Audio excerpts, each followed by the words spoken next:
আজকে কানোয়ার এলাকাবাসীর দিকে সর্বশেষ দিন আমাদের প্রধান অতিথি আসছেন, আলহামদুলিল্লাহ বলে। এখানে বসে খুশি নেবে যাক। আমি অল্প কয়েকটা কথা বলবো। আল্লাহর কোরআন এটা কি শুধুমাত্র মানুষের জন্য না সকল প্রাণীর জন্য? সকল প্রাণীর জন্য কিনা? এটা সকলের জন্য, ঠিক কিনা? জিনের জন্য, ইনসানের জন্য। এই কোরআন দ্বারাই তো আমাদেরকে আল্লাহ পাক অন্য প্রাণীর উপর ইহসান করতে শিখিয়েছেন, ঠিক কিনা? কুকুরের উপর, শুকরের উপর। শুকর খাওয়া হালাল না হারাম? কুকুর খাওয়া? তাই বলে কি ইচ্ছাকৃতভাবে একটা কোপ দেওয়া যাবে? পাওটা কেটে ফেলা যাবে? হারাম, কিন্তু তারপরও যাবে না। এটা হচ্ছে ইসলাম আমাদেরকে শিখাইছেন। মাটি দেখি তো ব্যথা পায় না, কিন্তু সেখানেও আমাদের আস্তে আস্তে নিয়ম শৃঙ্খলভাবে হাঁটতে হবে, ঠিক না? গাছ দেখি ব্যথা পায় না, কিন্তু আল্লাহ নবী শিখাইছেন গাছকে বেহুদা কাজে, অপ্রয়োজনীয় কাজে গাছের একটা পাতাও ছিল না, ঠিক কিনা? এটা শিখাইছেন। আজকে বিজ্ঞান আবিষ্কার করছেন যে গাছের প্রাণ আছে, সুবহানাল্লাহ বলে। এটা তো নবী আলাইহিস সালাম 1400-1500 বছর আগে বলছেন, তাই না? এটা হচ্ছে ইসলাম। সুতরাং ইসলাম আমাদের প্রত্যেকটা সেক্টরে, প্রত্যেকটা বিভাগে, প্রত্যেকটা অধ্যায়ে মানুষের হেদায়েতের কথা বলেছেন, ঠিক কিনা বলে। আমি নারীদের নিয়ে অল্প কিছু কথা বলবো, ও সামান্য কথা। আল্লাহ পাক নারীর মর্যাদা দিয়েছেন কিনা? কতটুকু দিয়েছেন? অনেক তো অনেকভাবে বলি, তাই না? যেমন আমার ইসলাম, আল্লাহর কোরআন নারীর মর্যাদা প্রত্যেকটা ভাগে ভাগে দিয়েছেন, সুবহানাল্লাহ বলে। স্ত্রী হিসাবে নারীর মর্যাদা আছে না নাই? মা হিসাবে, কন্যা হিসাবে, আবার দাসীর হিসাবে, সেখানে আল্লাহ পাক নারীর দাসী হিসাবে মর্যাদা দিয়েছেন, সুবহানাল্লাহ বলে। আল্লাহ পাক রব্বুল আলামিন বলছেন, স্ত্রী হিসাবে কি বলছেন? হুন্না লিবাসুল লাকুম ওয়া আনতুম লিবাসুল লাহুন্না। জোরে বলুন সুবহানাল্লাহ। স্ত্রীদের কিভাবে মর্যাদা দিয়েছেন? যেভাবে মানুষের পোশাক তার সম্ভ্রাম, তার ইজ্জত ঢেকে ফেলে, স্ত্রীকে আল্লাহ পাক বলছেন তারাও স্বামীর পোশাক, সুবহানাল্লাহ বলেন। আবার স্বামী স্ত্রীর একে অপরের যেভাবে আমার ইজ্জত পোশাকে বাড়িয়ে দেয়, আবার রাস্তায় পাগল হেঁটে যায় উলঙ্গ অবস্থায়, পোশাক নাই, তার ইজ্জত থাকে না। আবার আমি সুন্দর পোশাক পরি, আমার ইজ্জত থাকে, ঠিক কিনা? আল্লাহ রাব্বুল আলামিন বলছেন, হুন্না লিবাসুল লাকুম ওয়া আনতুম লিবাসুল লাহুন। স্বামী হলো স্ত্রীর পোশাক, স্ত্রী হলো স্বামীর পোশাক, একে অপরের পরিপূরক। স্ত্রী যেভাবে স্বামীর ইজ্জত গুলো ঢেকে ফেলবে, তার গোপন কথাগুলো গোপন রাখবে, স্বামীও তার স্ত্রীর গোপন কথাগুলো গোপন রাখবে। জোরে বলুন সুবহানাল্লাহ। এটা কে বলেছেন? আল্লাহ স্বয়ং আল্লাহ পাক তার কোরআনে দিয়েছেন, ঠিক না? এটা হচ্ছে নারীর মর্যাদা। এরকম অন্য কোথাও কোনো ধর্মের ভিতরে মর্যাদা নেই। অন্য ধর্মে তো অল্প কয়েকশো বছর আগে এই ভারত উপমহাদেশে, হিন্দুস্থান যখন ছিল, এই উপমহাদেশে মানুষের উপর এভাবেই, নারীদের উপর এভাবেই অমর্যাদা করা হতো। একজন স্বামী, হিন্দু স্বামী যদি মারা যেত, তাহলে সতীদাহ প্রথা নামে তার সাথেও তার স্ত্রীকে পরে ফেলতো। জোরে বলুন নাউযুবিল্লাহ, ঠিক কিনা? স্বামী মারা গেলে স্ত্রীকেও পরে ফেলতো। ইসলাম কত সুন্দরভাবে বলছেন একে অপরের পোশাক, সুবহানাল্লাহ। আল্লাহ রাব্বুল আলামিন আবার বিবাহের পূর্বে আল্লাহ রাব্বুল আলামিন বর্ণনা দিয়েছেন এভাবেই, তোমরা যদি বিয়ে করো তাহলে তাদের একটা সম্মানীয় ভাতা দিয়ে দাও, তাদের একটা সম্মানীয় একটা সম্পদ দাও, যেটার নাম হলো মোহর। ওয়াতুন নিসা আসাদুকাতিহিন্না নিহলা। আল্লাহ রাব্বুল আলামিন কোরআনে বলেছেন, নারীদের সম্মান সূচক আলোচনা করতে গিয়ে আল্লাহ রাব্বুল আলামিন বলছেন তাদের মোহরানা তোমরা দিয়ে দাও। বিয়ে করতে গেলে মোহরানা দিতে হবে কিনা? ইসলাম বলেছেন, সুবহানাল্লাহ বলেন। অন্য আয়াতে রাব্বুল আলামিন নারীর মর্যাদা সম্পর্কে বলেছেন, ও নারী তোমরা এত মর্যাদাবান, তোমরা মায়ের মর্যাদা। জোরে বলুন সুবহানাল্লাহ। নারী কিসের মর্যাদা? মায়ের মর্যাদা। কিসের মর্যাদা? মায়ের মর্যাদা। আল্লাহর হাবিব সে সম্পর্কে বলেছেন, আল জান্নাতু তাহতা আকদামিল উম্মাহাত, নারী হলো এমন মায়ের পায়ের নিচে সন্তানের বেহেশত। জোরে বলুন সুবহানাল্লাহ। নারীর অনেক মর্যাদা, যে মর্যাদা অন্য কোনো ধর্মের ভিতর দেয় না, দিছে একমাত্র ইসলামে দিয়েছেন, কোরআনে দিয়েছেন, নবী আলাইহিস সালাম দিয়েছেন। 1450 বছর আগে আল্লাহর হাবিবের যুগে, আইয়ামে জাহিলিয়াতের যুগে নারীদেরকে এমন অমঙ্গল মনে করত, এমন কুলাঙ্গার মনে করত, এমন অবৈধ মনে করত, এমন সম্মানহীন মনে করত। সমাজের ভিতরে নারীরাই ছিল সবচেয়ে নিম্নগামী। কিভাবে? নারী যখন জন্ম নিত, একটা কন্যা সন্তান যখন জন্ম নিত, হাদিসে এসেছেন কন্যা সন্তানকে তার বাবা কয়েকবার তো কবর দিয়ে মেরেই ফেলছেন জীবিত অবস্থায়, ঠিক কিনা?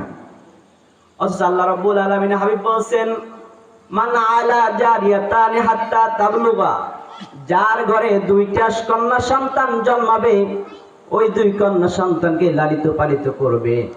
আল্লাহর হাবিব বলছেন, আমি আর ওই দুই কন্যার পিতা, এভাবে আঙ্গুলটা দেখায় বলছেন, যেভাবে আঙ্গুল দুইটা সমান দেখায়, কিয়ামতের ময়দানে আমি আর ওই দুই কন্যার পিতা এভাবে থাকবো। জোরে বলুন সুবহানাল্লাহ। জান্নাতে এভাবে থাকবে। এটা নারীর মর্যাদা, এটা কিন্তু অন্য কোনো ধর্মে দেয় না, দিছে। সুতরাং আমরা যারা লাফালাফি করি, ফালাফালি করি, ইসলাম নারীর মর্যাদা দেয় নাই, ভুল আছে না নাই? আমাদেরকে বুঝতে হবে। আচ্ছা বলেন তো, নারীদেরকে কয়টা ভাবে সম্পত্তি পায়? সন্তান থেকে সম্পত্তি পায় না? বাবা থেকে পায় কিনা? স্বামী থেকে পায় কিনা? আচ্ছা, একজন পুরুষ কয় ভাগ থেকে সম্পত্তি পায়? শুধুমাত্র বাবার সম্পত্তি, তাই না? আল্লাহ তাআলা বলছেন, লিযযাকারি হাজ্জুল উনসাইন, পুরুষ পাবে 2 টাকা আর নারী পাবে 1 টাকা। কিন্তু দেখেন অন্য কয় জায়গায় নারীরা বেশি পাবে। যদি একটা ছেলে সন্তান জন্মাবে, একটা মেয়ে সন্তান জন্মাবে, বাবার ধরেন 2 লক্ষ টাকা আছে বা 3 লক্ষ টাকা আছে, মেয়ে সন্তান পাবে 1 লক্ষ টাকা, ছেলে সন্তান পাবে 2 লক্ষ টাকা। ধরেন 2 লক্ষ টাকা পেল, এরপর যদি কন্যা সন্তানটা ধনী কোটিপতির কাছে বিবাহ দিল, এবার সেখানে তো অনেক টাকা পাবে কিনা? পাবে কিনা? আবার মোহরানা স্বরূপও পাবে। কিন্তু ওই যে 2 লক্ষ টাকা শুধুই মাত্র ছেলে সন্তান পাইল, আল্লাহ রাব্বুল আলামিন বিধান করে দিলেন, এভাবে বিধান করলেন, ও দুনিয়ার মানব, পুরুষ তো তোমরা তো তোমাদের মহিলাদেরকে, তোমরা তোমাদের স্ত্রীদেরকে চালনা করবে, আমি তোমাদেরকে 2 টাকার ব্যবস্থা করেছি, নারীর সম্মান স্বরূপ 1 টাকার ব্যবস্থা করে দিয়েছি। সুবহানাল্লাহ। আর কয়েকটা চিত্র তো পাইতেছেন, ঠিক না? সুতরাং যারা বুঝাবে তাদেরকে আপনার অন্যভাবে বুঝাই দিতে হবে কিনা? হবে না? আল্লাহ রাব্বুল আলামিনের হাবিব অন্যভাবে নারীদের মর্যাদা এমন ভাবে দিয়েছেন, ইসলাম যেভাবে নারীর মর্যাদা দিয়েছেন অন্য কোনো ধর্মে দেয় নাই। ও দুনিয়ার মানব, আল্লাহ তাআলা বলছেন নারীর মর্যাদা কিরকম শুনুন। ওয়াশিরুহুন্না বিল মারুফ, খবরদার তোমরা তোমাদের স্ত্রীদেরকে অসদাচরণ করো না, উত্তম আচরণ করো, সদাচরণ করো। নারীকে পাবা আর ঘুমাইয়ে থাকবে, পা দিয়ে তুলে বলবা খাবার খাওয়াইয়ে দে, এটা কিন্তু ইসলাম বলে না। বলছে তাদের সাথে উত্তম আচরণ, সদাচরণ করতে বলছে। সুবহানাল্লাহ, সুবহানাল্লাহ বলেন। শুনতে কষ্ট হয়, বুঝতে কষ্ট হয়, ভালো লাগে? সময় অল্প। ভাইরা আমার, আল্লাহ রাব্বুল আলামিন ওয়াশিরুহুন্না বিল মারুফ, নারীর মর্যাদা এভাবে দিয়েছেন, তোমরা তোমাদের স্ত্রীদেরকে পাবা, খবরদার তোমরা তাদের সাথে খারাপ আচরণ করো না, সদাচরণ করো, তাদের সাথে ভালো ব্যবহার করো, তাদের সাথে উত্তম আচরণ করো, তাদের খাবারের ব্যবস্থা করো। তোমরা যে পোশাক পরবা তাদেরকেও সেই দামের পোশাক পরাও, তোমরা যে খাবার খাবা তাদেরকেও সেই মানের খাবার খাওয়াও, তোমরা যেই রকমের ঘরে থাকবা তাদেরকেও সেই রকমের ঘরে রাখো, তোমরা যেই রকমের পথে চলবা তাদেরকেও সেই রকমের পথে চলো। জোরে বলুন সুবহানাল্লাহ। সুতরাং যে তুমি বাজারে যাবা ভালো খাবার খাবা তা না, তাদেরকেও কিছু কিছু ভালো খাবার খাওয়াও। তুমি বাজারে গিয়ে হোটেলে গিয়ে আইমাসটা খাবা, মাথাটা খাবা, তুমি তোমার স্ত্রীর জন্য সেই হকটা আদায় করো। সুবহানাল্লাহ। এ কারণে আল্লাহ রাব্বুল আলামিন বলছেন যদি তোমরা বিবাহ করো, প্রথম বলছেন মাসলা, সুলাসা, রুবা। প্রথম আল্লাহ তাআলা বলছেন 2টা বিবাহ করো, 3টা বিবাহ করো, 4টা বিবাহ করো। যদি তোমরা না পারো, যদি তোমরা তাদের সাথে হক আদায় করতে না পারো, তাহলে খবরদার একটা বিয়ে করো। কয়টা বিবাহ? লাস্টে বলছেন একটা বিবাহ করো। কয়টা?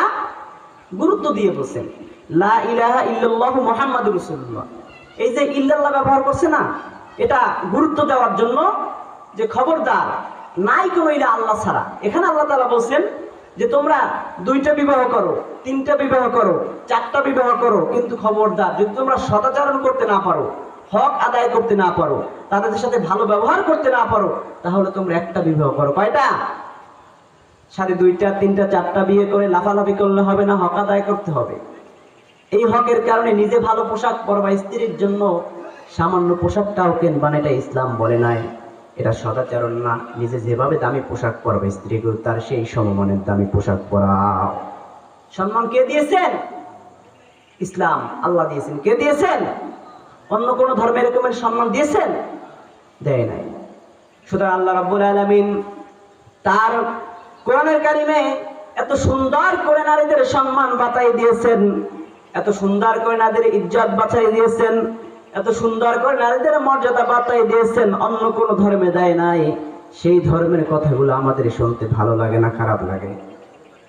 ভালো লাগে। আল্লাহ তাআলা বলেন মা ফাররাতনা ফিল কিতাবি মিন শাই। এটা এমন এক কোরআন, এমন এক কিতাব যার ভিতরে আমি কোনো কিছু বাদ দেই নাই, সব কিছু আল্লাহ পাক এর ভিতরে সন্নিবেশিত করে দিয়েছেন। জোরগণ সুবহানাল্লাহ। সব আপনার যা লাগবে, আপনার যা প্রয়োজন, আপনার যা প্রয়োজন না আল্লাহ পাক সব কিছুই এখানে বাতাই দিয়েছেন।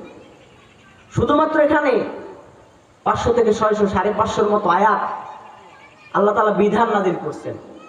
শুধুই মাত্র বিধান যে এটা খাবা, এটা খাবা না, এই পোশাক পরবা, এই পোশাক পরবা না, এভাবে চলবা, এভাবে চলবা না।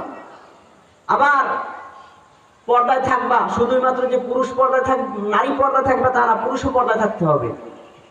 তাদের চলার পথে যখন পুরুষ একজন নারীকে দেখবে, তখন তার চক্ষুকে নিম্নগামী করতে আল্লাহ পাক বলেন সূরায়। কি বলছেন? নিম্নগামী করতে আল্লাহ তাআলা কোরআনে বলে দিয়েছে। শুধুই মাত্র যে নারী যে তার পর্দার ভিতরে আবৃত হবে তা না, পুরুষেরও পর্দার ভিতরে আবৃত হতে হবে। এ কারণে আল্লাহ রাব্বুল আলামিন নারীদের পর্দার ব্যাপারে বর্ণনা করেছেন, তাদের প্রতি জোর করে নাই। আল্লাহ পাক তাদের সম্মানের জন্য এই পর্দার ব্যবস্থা করে দিয়েছেন। কলাটা পোশাক থাকে কলার ভিতরে, আসলটা থাকে ভিতরে, বাইরে থাকে একটা পোশাক, ঠিক না? আপেলের বাইরে একটা আবরণ থাকে, কমলার বাইরে একটা আবরণ থাকে, মালটার বাইরে একটা আবরণ থাকে, আঙ্গুরের বাইরে একটা আবরণ থাকে। এই আবরণ থাকার কারণে এগুলা ভালো পাওয়া যায়, ঠিক কিনা? আল্লাহ তাআলা আবরণের ব্যবস্থা করেছেন। সুতরাং নারীকে যে পর্দার ব্যবস্থা করেছেন, এটা কি তার প্রতি জোর করছে না? ইসলাম আরো সুন্দর করছে। কি করছেন? সুন্দর করছে না? এই আবরণটা তো তার মর্যাদাকে বাড়াই দেন। সুবহানাল্লাহ। এর থেকে তো তার মর্যাদা কমে নাই, কমছে? এ থেকে তার মর্যাদা আল্লাহ তাআলা আরো বাড়াই দেন। সুবহানাল্লাহ। সুতরাং তুমি আমি আপনারা আমরা যদি মনে করি নারীর মর্যাদা এর থেকে ছিন্ন হয়েছে, নারীর মর্যাদা এর থেকে কমে গিয়েছে, তাহলে বুঝতে হবে আমরা ভুল রাস্তায় আছি, তাহলে বুঝতে হবে আমরা কোরআনের পথে নাই। আমরা যদি কোরআনের পথে থেকে আল্লাহ যেটা বলেছেন সেটা সাথে সাথে মেনে নেওয়ার নাম হলো ইসলাম। সাথে সাথে মেনে নেওয়ার নাম কি? ইসলাম। নির্দ্বিধায় কোনো কথা ছাড়া, কোনো বিবেক আকল ছাড়াই মেনে নেওয়ার নাম ইসলাম।